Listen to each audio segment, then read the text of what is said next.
40 miles of dams and dikes surround Santee Cooper's Lakes Marion and Moultrie. It's Mark Carter's job to oversee them, keeping an eye on the inspection process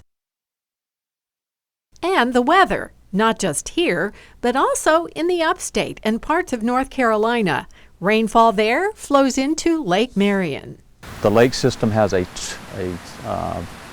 15,000 square mile drainage basin.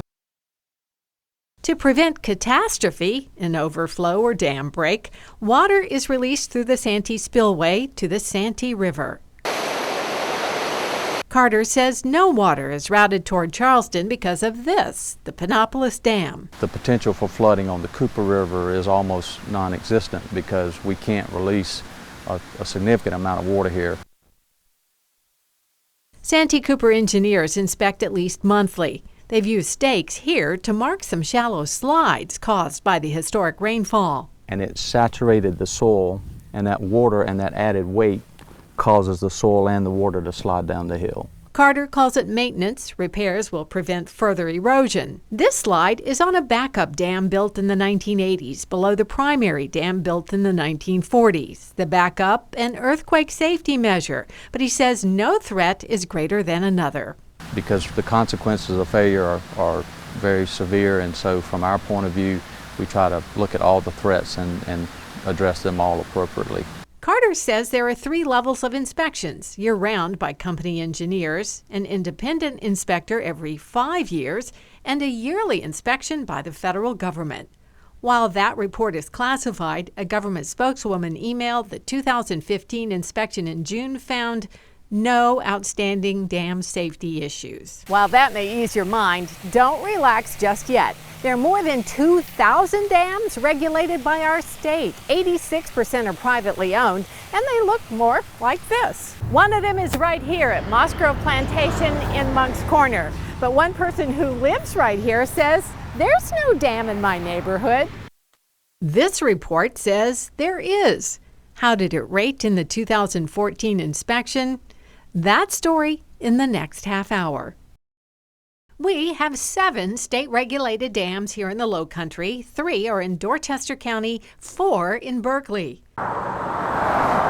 1 is in this neighborhood, but some people who live here have no idea it's classified C2, having significant hazard potential. The Moss Grove Plantation Dam was in fair condition when inspected last December, the inspector noting it had been neglected.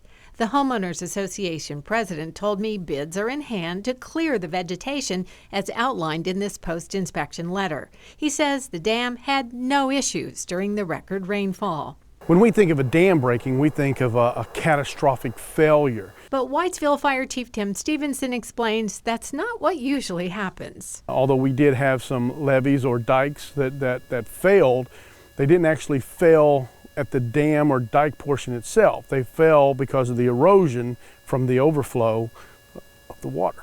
He says it happened here at Compton Road, which runs atop Crystal Springs Lake Dam. While the dam did not break, the amount of rain overwhelmed the lake. And the chief says erosion took out a water main, closing the road here. The Crystal Springs Lake Dam passed state inspection last November with a satisfactory rating. This dam and 2 other state-regulated dams here in Berkeley County are classified as C2 dams, having significant hazard potential. And there is a C1 dam, high hazard potential, in Dorchester County, just off Highway 61 at Middleton. 7,700 cars travel 61 daily. A dam break could flood, even take out the highway. That's why the dam carries the highest hazard rating. We take the responsibility seriously, and DHEC does as well. DHEC, the Department of Health and Environmental Control, oversaw construction of the Middleton Dam when it was rebuilt about 10 years ago. We packed it with clay every 6 inches. It is a very solid wall of clay. And DHEC inspects it. They look for rodents, they look for large trees growing, so we keep it all mowed down and keep all the, stuff down. We'd like to have grass. A watershed drains into the lake from a mile around.